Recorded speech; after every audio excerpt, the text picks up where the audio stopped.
Good morning, everybody. I am happily, as always, talking to my friend Ralph Zuke, who, as many of you are aware, he has been on this bike trek from St. Louis all the way to Calgary. Uh, Ralph, how the heck are you? I'm doing pretty good today. Doing pretty good. I had a little bit of a rough day a couple days ago where I started having dizzy spells every time I stopped riding, and the alternative was just to keep riding or to stop for the day, and so I stopped for the day. How does that work? Like, are you loading up on carbs? Are you eating a bunch of protein? How does that work?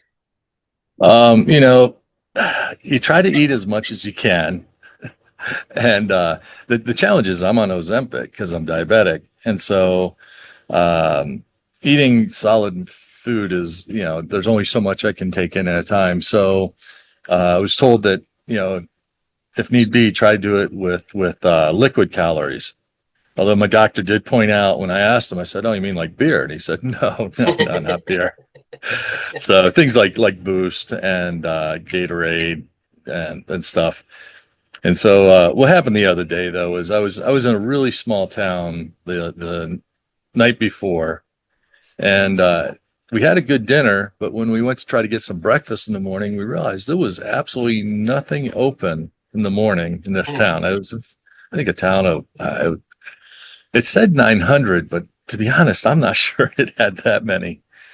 But they did have a really good Rotary Club, though. Oh, cool. They did. I was amazed that a club from a town that small had as many as they did and were as active as they were. They're a very active club. That's cool. Hey, just for the record, we are not sponsored by Boost or Gatorade or anything, but if you want to pay us some money, we will I hook was just, I was or just gonna say donate it's to not too polio. late. Not too late. Yeah, we'll hook you guys up. I guess let's start. When last we spoke, it was snowing. It was you were on top of a mountain. Where were you? Where did you go next? And where are you heading as far as because I know you're close to the border. Yep. Today is the last day I'm in the States. We are in Shelby, Montana. We're gonna go Wow. straight north and cross the border in about 51 miles.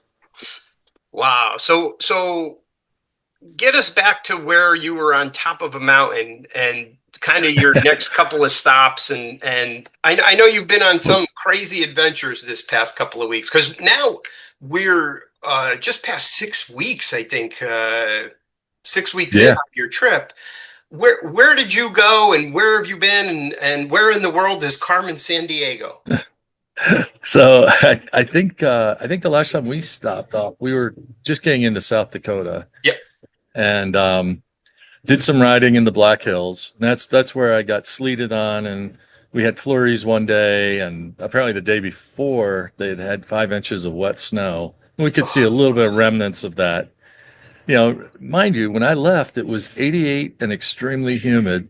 Now I did pack a little bit of warmer gear, and I'm glad I did. I packed the right stuff for what we ended up in. That's funny. Of course, I still had my shorts, but I I had was a gonna nice heavy say sweatshirt on. I was gonna say I had my shorts, but they were the winter shorts. They were the fur lined ones. Um, no, it was those are hard to get in bike shorts. But no, it was we did some riding on the Mickelson Trail in the Black Hills, That's which cool. put us well over a mile above sea level. And so that first day riding it, we went up to, I think, to 6,200 feet. That was a little challenging because I had not, hadn't been at very high altitude until very shortly before that, so not much time to acclimate. But we made it through that day. And actually, my brother-in-law rode with me that day. We did loops that day where we would go up 26 miles and then come back down. It was easier, and he wanted to ride it, and I was like, something, you've been following me all this far.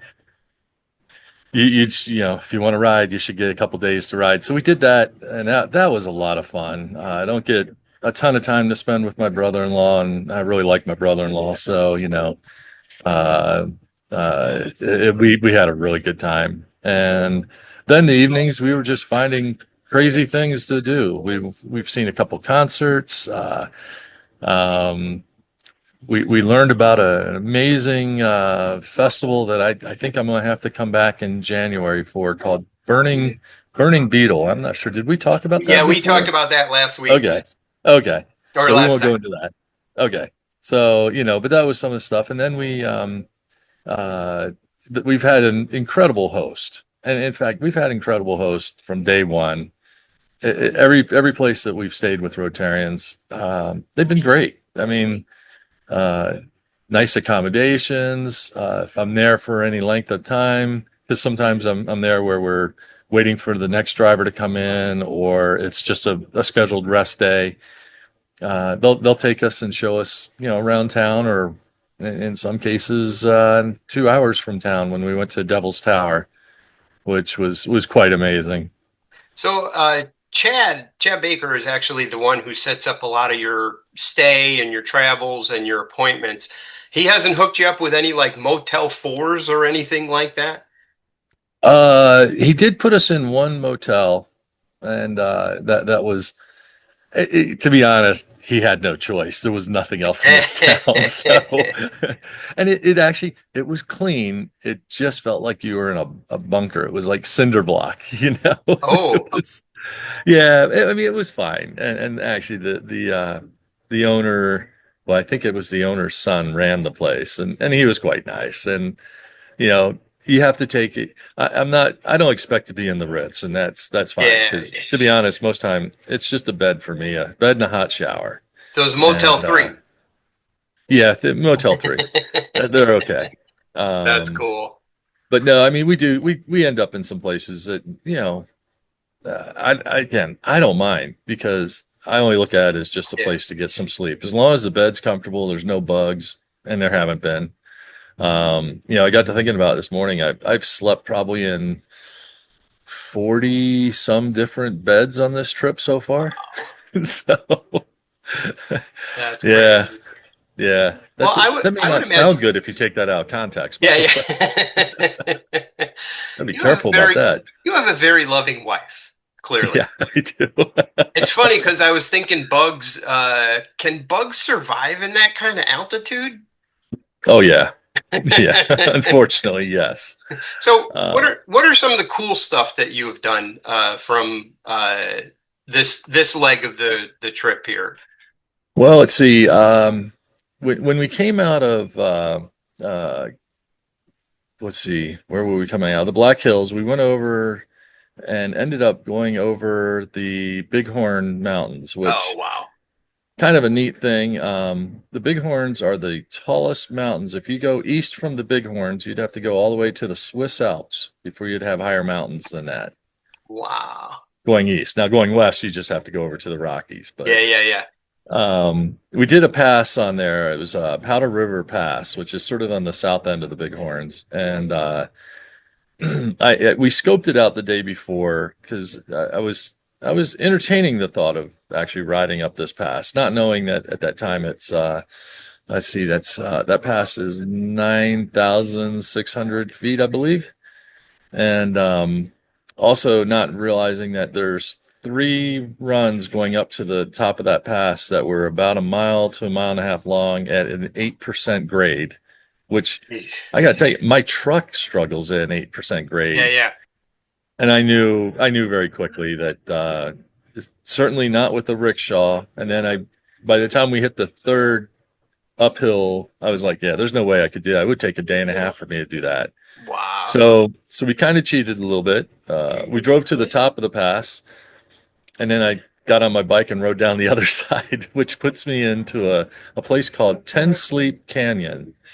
And man, that was just beautiful. But it was some of the most white knuckle riding I've ever done, because basically I'm dropping, I think it's about, and I could be a little off on numbers, I think it was about 3,200 feet that I dropped in about 10 or 12 miles, which puts you at a very steep, there's switchbacks, and I'm doing it with traffic around me as well. Oh, And I'm holding my brakes now. I don't have disc brakes on this bike. I have the old pad brakes, and I'm holding them pretty tight just to keep it under 40. And I'm not used to going 40 on my bike. So, people who do it professionally, yeah, I'm sure they're used to it, but they also have probably good disc brakes. Yeah, yeah. But, I was being very cautious. And, I did also stop quite a few times just to take pictures because it was just beautiful. If you ever get the chance, 10 Sleep Canyon, definitely Oh, worth going to see.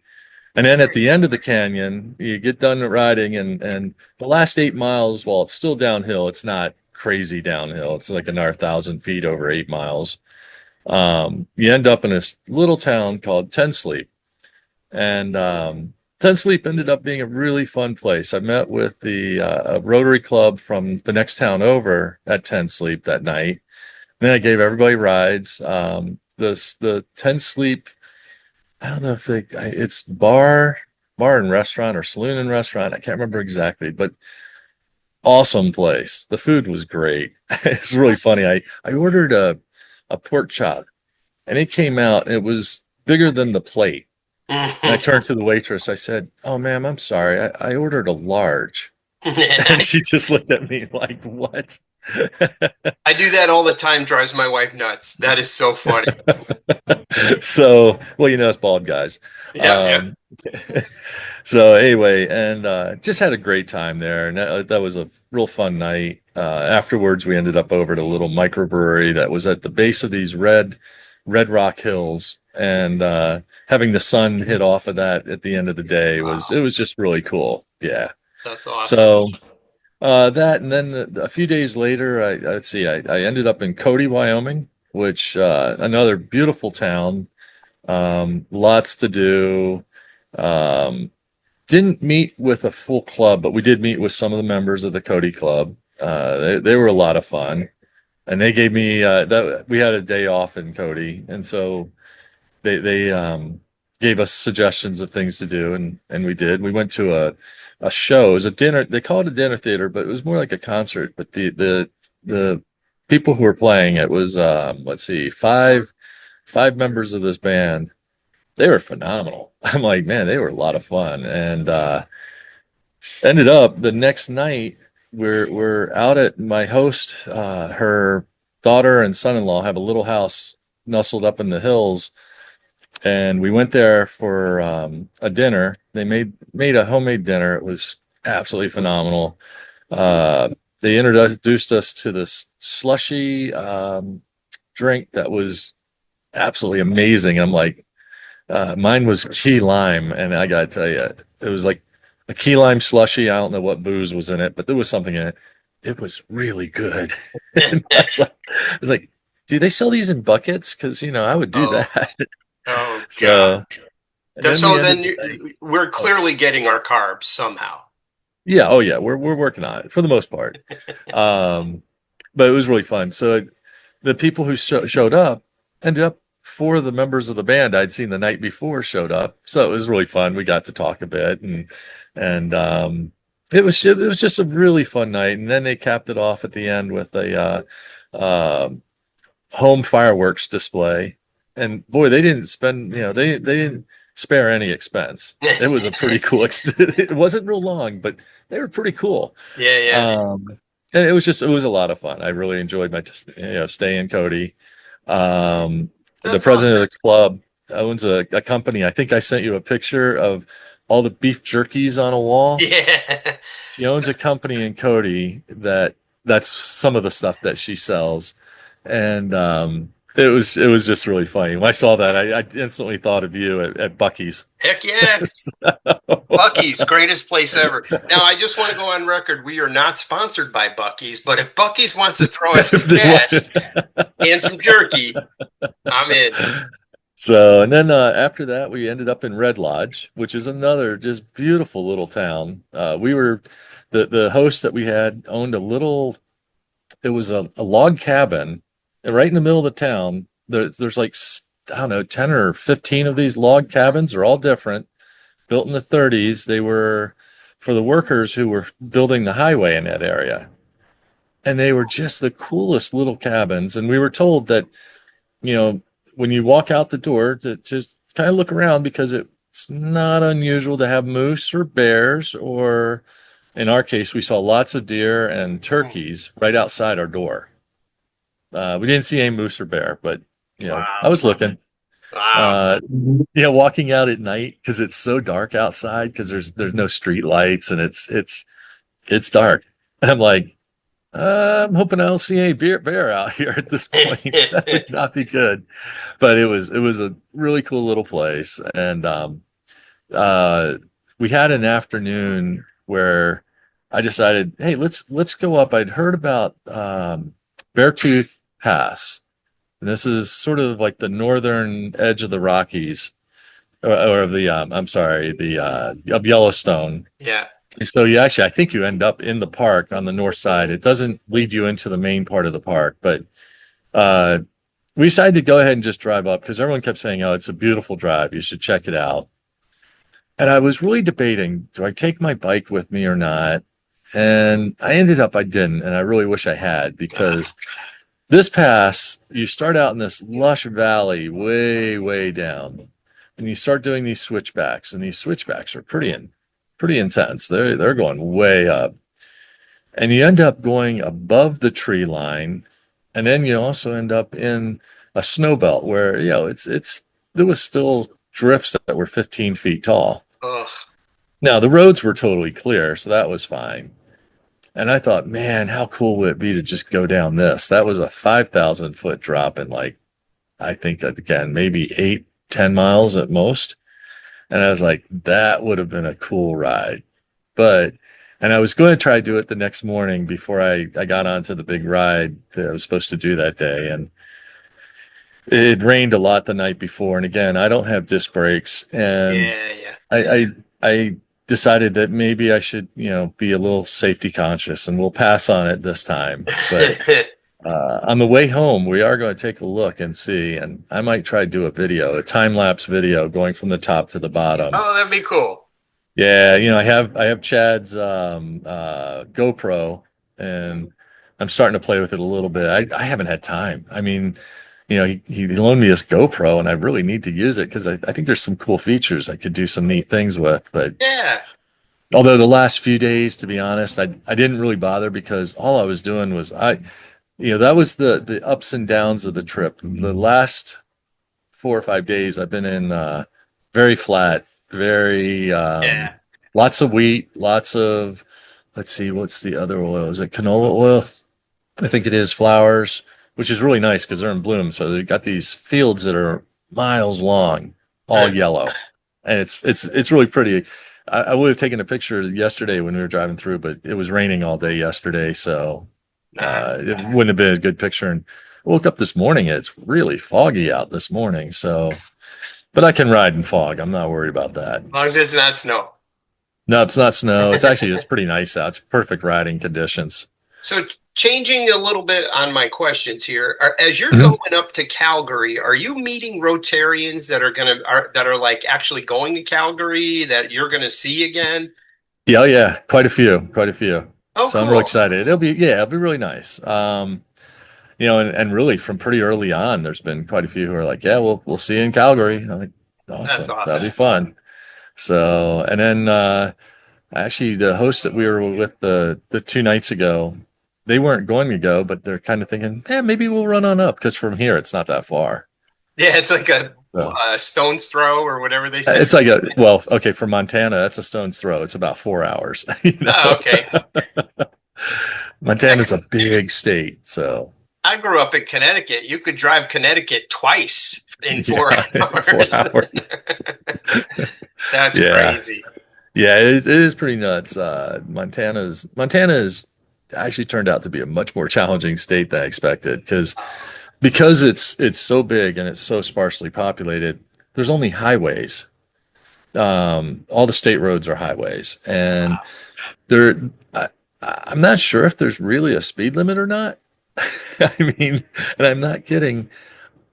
You come into a town, there's a speed limit, but when you're out in the middle, I don't recall seeing any signs for, and people fly. you know, because it's long distances. They're like, and it is flat and you can see a long ways, but um, the one thing that is a little disconcerting, I did ride on a highway for 2 days, and you know, a highway it's one lane each way, but you got people going 85, 90 miles an hour. I mean, literally, they are just flying by you. And even with the truck behind me, I was actually more worried about the driver and my truck than myself because I figured that I had a lot in between us, but you know, if somebody just makes one wrong move, Yeah. it could be a disaster. And you're reminded of this when you're riding along the highway constantly because apparently it was oh now I think it's the American Legion in the state here puts up a white cross wherever there's been a fatality. They've been doing this since like 1954 or something like that. And there's a lot of white crosses out there on the highway, and that does it reminds you every day how dangerous it is to be on a highway there. And so after 2 days of that, and really just being pretty stressed out, and also when you're on a highway, it's not like you really get to meet anybody; they're just zinging by you. Yeah, yeah. And so then I decided, all right, even though it's a lot harder physically on me, the bike and the rickshaw, we're going to switch to the county roads, which are almost exclusively gravel and dirt roads. And some of them are not bad actually. Some of them are almost like riding on concrete because they're so packed. But others they're soft. It's like trying to ride through sand. It can be pretty hard on you, which Well, led to why I was I going to ended say, up. well, now that you're a cowboy and you're on the highway, you couldn't have just lassoed onto a truck and tied it to the bike and I wouldn't want to go that fast.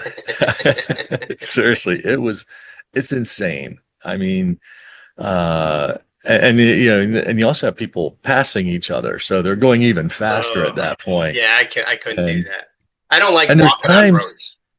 no, well, and then there's times that they'll pass and they don't. You know, I guess I was brought up that when you pass, you make sure that you can get all the way, you know, over, pass, and back before the car's oncoming.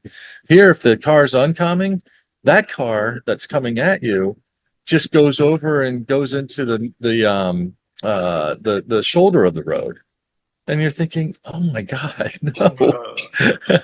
So, Yeah. and it was after 2 days, I was done with that. So, So, so you were about to tell, and I interrupted it. I'm sorry. You were so about that's to all right. tell us about an encounter you had on the gravel roads. Yeah. So when you get off the main roads, you get on the gravel roads, and there's again, you may see a house every mile or two. I mean, it gets pretty sparse. You see lots of abandoned old houses that I have lots of pictures. They're beautiful, actually. These houses are small. They were probably built 120 years ago, and they don't take them down or do anything. They just leave them there. And so out in the middle of these big wheat fields, you'll see these beautiful old houses that. But anyway, so you don't see people very often. But I was riding along this one day, and I came to an intersection of gravel roads, and there was a house there, and I could see somebody was walking about 150 yards down along the side of the road from this one house. And I didn't think anything of it. I was going you know, a different direction. So I just kept going. And a little while later, I pulled over because there's this bird that I kept looking at that I was trying to figure out what it was. And I was trying to get a good picture of it so I could identify it later. And as I'm doing that, this pickup truck pulls up next to me. Guy rolls down his window. He goes, oh gosh, now I can't remember the name of the bird. But anyway, guy goes, oh, you've never seen one of those before, have you? And I said, no, I haven't. And he called me by name. So I knew he had already talked to Kevin, who's a couple hundred yards back. And we get to talking. It's he and his wife. And it was the funniest thing. Yeah, we're talking. He's asking what I'm doing, and his wife at one point. Well, actually, at one point they said, "Hey, we'd like to donate. Can we just give you some cash?" And I said, "Well, you can," but I said, to be honest, I really would prefer if you would just if I give you a QR code or the website, if you Yeah. do it directly, because I don't really like carrying a whole lot of cash with me. Just not that I'm worried about, the deer holding me up, but it's more like losing my wallet, something like that. And so I'm always, yeah, if you can. Plus, I feel like they know it's going to get to where they want it to go. Also, it just makes it a little better for everybody. Yeah.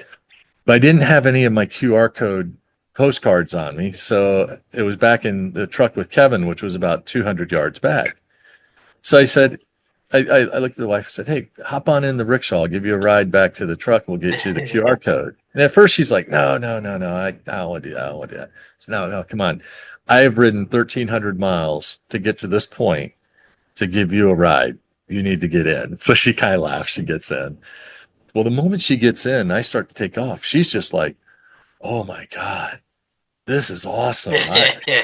She's like, "You're going to Calgary, right?" I'm like, "Yeah." She goes, "Can I go?" And I'm like, "Well, I got to tell you, the view you have from back there might get old because it's really just looking at my backside for, the next 2 weeks." And she goes, "No, no, no, I can download some ebooks. I can," and I'm just like, "Gee, thanks."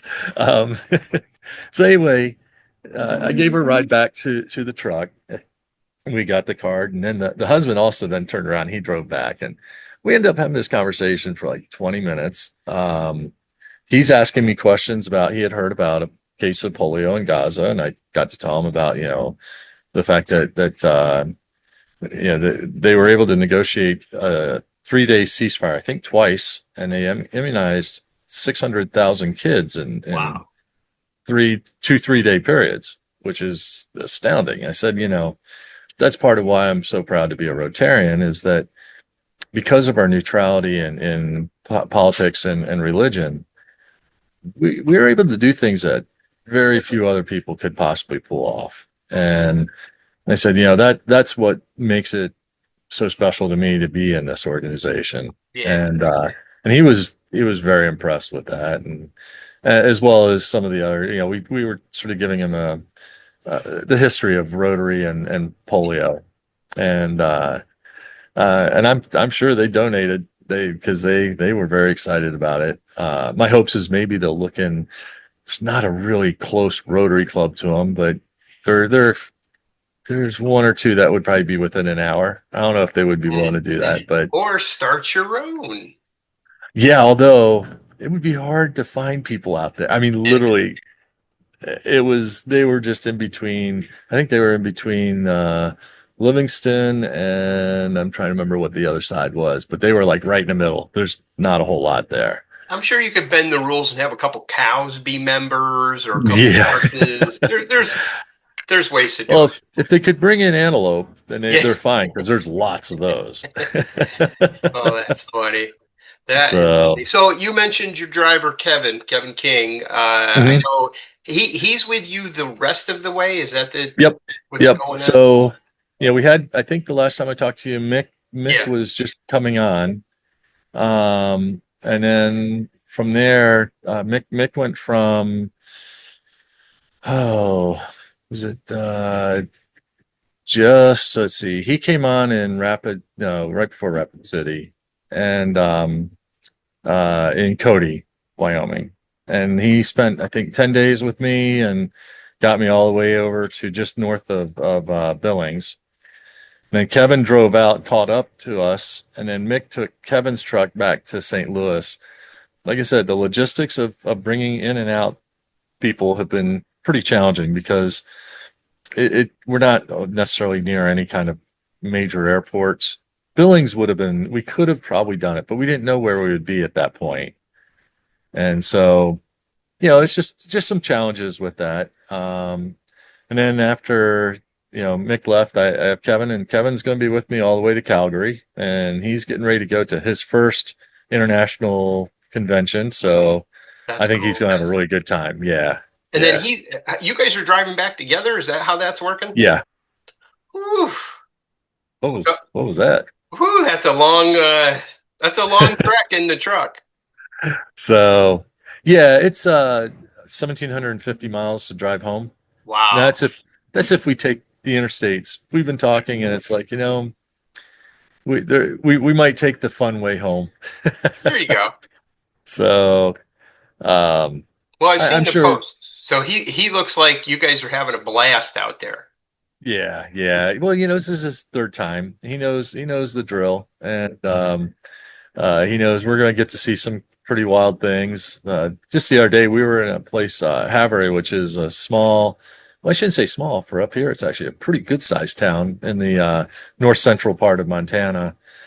And Havre has what's called the Havre Underground, which is the town had a major fire that took out, I think, five blocks of the downtown area back around, I think it was 1903. It Hmm. was started by three guys who apparently were causing a bunch of trouble, and it was arson, and it took out a lot of businesses. But what it did is it didn't take out the basements of these places, so they still had a floor over top of them, and so a lot of these companies just worked from their basements, and Huh. until it was rebuilt. It took a little while to rebuild, and it was called the Underground, and it had all sorts of things. It had, I think it was a barber shop. There was a bakery, which already had its oven down there anyway. Yeah, yeah. A couple butcher shops. There was a brothel. There was an opium den.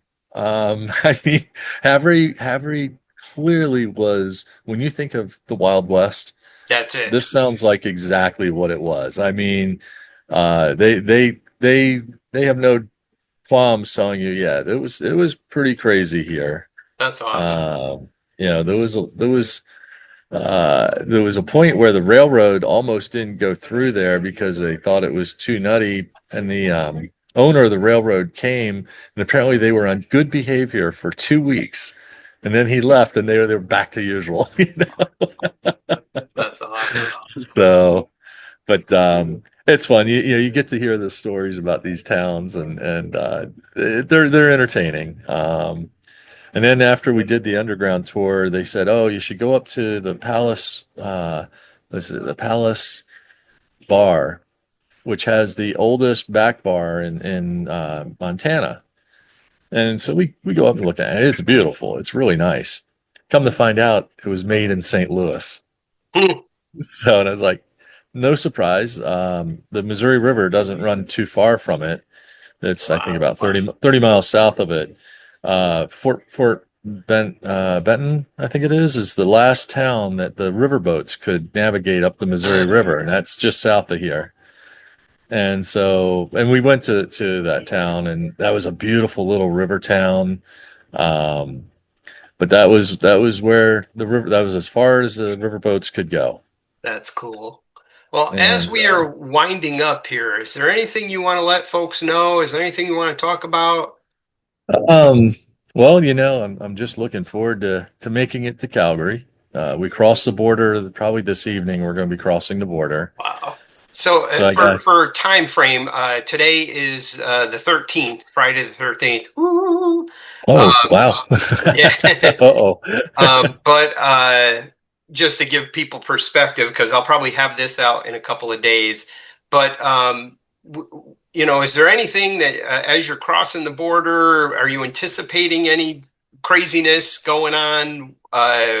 Where are you heading other than Um, we cross the border, and we have a hotel that I got booked right now. In fact, for tonight, uh, literally yards from the border. wow? And that'll give me time. I got to make sure I can get my phone working. And because the last time I went to Canada, um, both Kevin and I realized that, there were things settings on your phone that have to be done prior to crossing.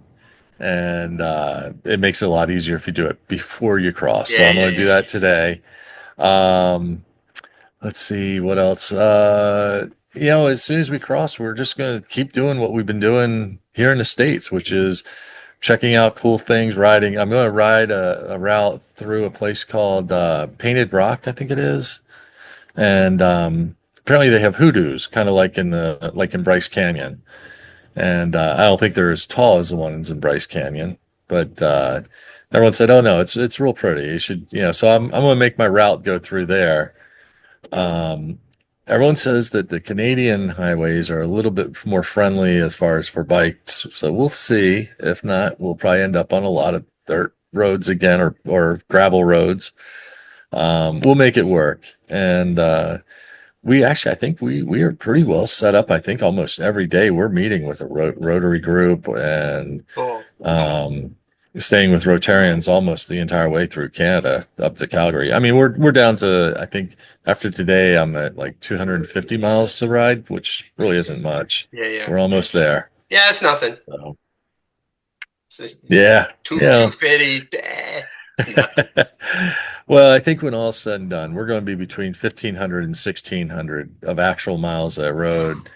We had scheduled 2,250, but between rain and, you know, passes that are a mile and a half up or, that I was like, yeah, there's no way we're riding that. There was some stuff that we just had to say no. It You, was too dangerous or too hard. yeah, you were saying earlier that this trip is longer than the two first trips combined. Yeah, Yeah, that's yeah. crazy. Yeah, and actually, even if we do hit 1,500, then it's well, let's see, 1,506, then it's longer than the other two combined, That's which I'm crazy. pretty confident we're going to hit. So yeah, I mean but and it's had its challenges. I mean, this is definitely we've run into some challenges, but you figure it out. You you realize that there's also sort of a priority list. If we're spending time talking to people, we'll give up those miles because ultimately our goal is to educate as many people about what Rotary's been doing with polio. Um, be a good ambassador for Rotary. I probably have gotten a couple people who are probably going to sign up for Rotary. That's cool. And in fact, I have their numbers, so I will be calling them and saying, "Hey, have you gotten in contact? If not, I'll give them direct contacts who to talk to." Starting an online Um, satellite club.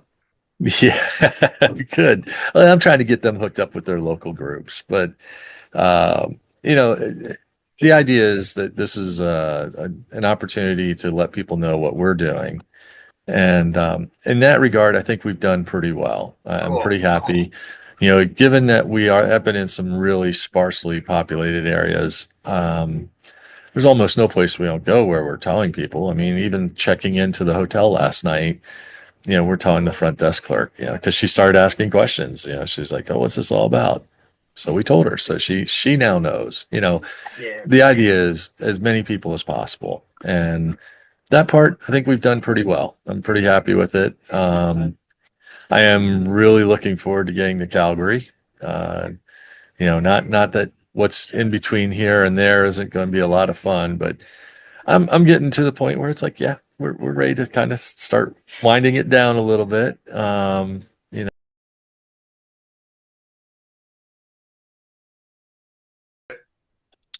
Wrapping up here, is there anything you want everybody here in St. Louis to know? Anything you want to tell the world at this point? No It's pressure. looking it's looking like I'm going to make it. No, the thing I guess I really want to get out there is it's hey, not too late to donate. We need to get our numbers up. Um, I'd really like to come up with a good number that we can finish up. One of the things I learned on this trip was that in the last 2 years, we have that Gates Foundation match that they do, and actually Rotary hasn't made the entire amount, so they had to pull money from foundation to get the full amount from the Gates Foundation. So Oh, wow. if we can make it where we're not pulling it out of foundation, that would be even better. So it's good. We need to, like I said, we're so close, so incredibly close. Let's finish this up. I mean, the best day will be the day when we can say we're this close to we did it. Yeah. And it does, unfortunately, it's going to take a bit more funding to do that, but it'll be worth it because once it's done, it's done. We get to move on to the next, project. We already have built this incredible network of distribution that, it's all you have to do is plug in the next thing, whether it's malaria or dengue fever or whatever it is. And it can be a combination of a bunch of things. It's there. But let's finish the big goal, because once we do that, man, everyone will know how committed, and the fact that when we say we're going to do something, we do it. We truly do it. And that's something to be very proud of. And as Rotarians, we should be incredibly proud of what we've done up to this point. But even better is when we finally get to close that last little gap and say, yeah, we did it. Heck yeah. And you know, I often get asked, like, do I know somebody who had polio? Why am I committed to this? And the real answer to this is that to see what has been done over the last 40 years and to realize that the people who started this 40 years ago, by and large, they're pretty much all gone. I mean, they've passed. It's really to honor them, because they did something that nobody thought could be done when they did it and when they started. And it's nothing short of amazing what they did. And I think the best way to honor them is to be the ones to say, yeah, we got their goal across the finish line. You know, they got us a long ways. They did the hard work. Honestly, they really did a phenomenal amount of work to get to where we're at now. I just want to see it finished. And Awesome. you know, that will be a feather in their cap, because they're the ones who really deserve it. So We're help me we're get there. yeah, we're all very proud of you. I think I figured it out. You're riding through Yellowstone. Go find Kevin Costner. See if he'll do some donating. Problem So solved. yeah, it'd be nice. It'd be nice. That's awesome. No, Well, you know, oh, go ahead. we can do this. You know, like I said, anyone who's watching, anyone who's followed any of the parts, you know, along the way on Facebook or Instagram, or you know, wherever they're seeing this, you know, we can do this.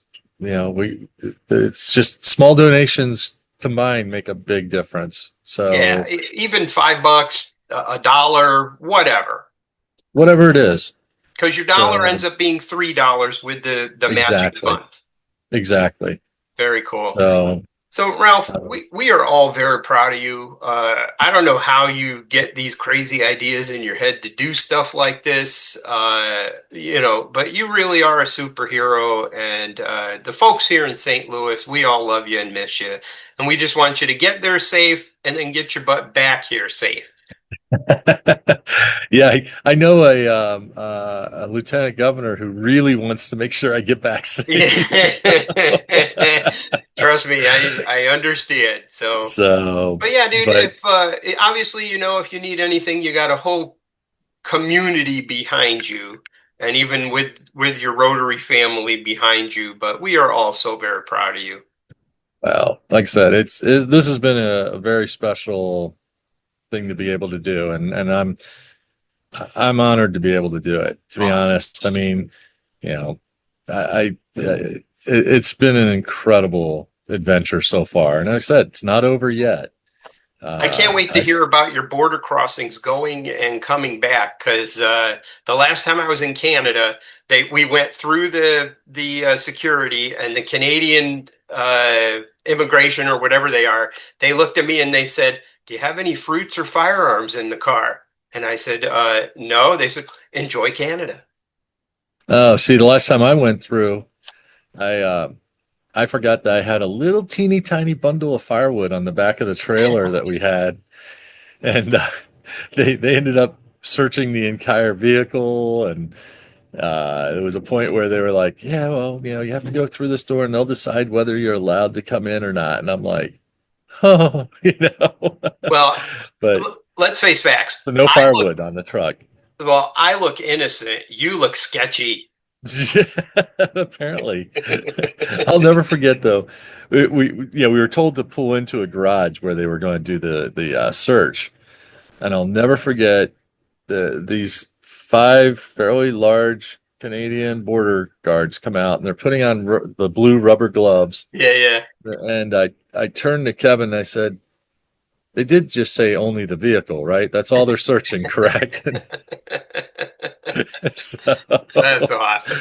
and no, it all worked out. But this year I have gone through and made sure there's, we don't have, clearly I have no firearms, so I don't have to worry about that. I'm like, okay, no firewood. What else? Yeah. Oh, so fruit's another one that we Yeah, have to be fruit. careful. For some reason, don't bring fruit into Canada. Okay, I'll make sure we finish up whatever we have. Yeah, I don't know. We Well, don't have much. this was a few years back, so I don't know. Yeah, I'm not taking any chances. I get you. I hear you. So I do have I'm big in my bowling shirts. So I have my special Canada bowling shirt that I'm gonna Oh, wear when I do the crossing. So that's awesome. Well, dude, keep having fun. Keep being safe. If you need anything, you got us here. So we're just very proud of you, and keep plugging along, my friend. all right. Well, thank you very much. You got it. We'll talk later. All right, I'll see you.